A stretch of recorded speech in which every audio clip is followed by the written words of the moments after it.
அறிவு என்பது கல்வியின் வழியாக பெறுவது.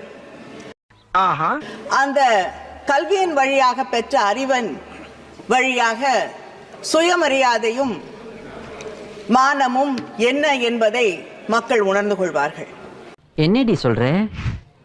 நீ என்ன சொல்ற? இது இரண்டும் நடந்துவிடக் கூடாது. ஒதுக்கப்பட்ட மக்கள் என்றும் ஒதுக்கப்பட்டவர்களாக இருக்க வேண்டும் என்பதால் வழி வழியாக எங்களுக்கு கல்வி மறுக்கப்பட்டது.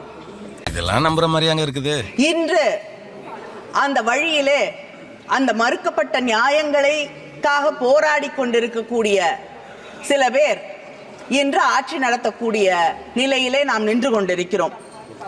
கருணாநிதி ஸ்டாலின் என்னும் நான்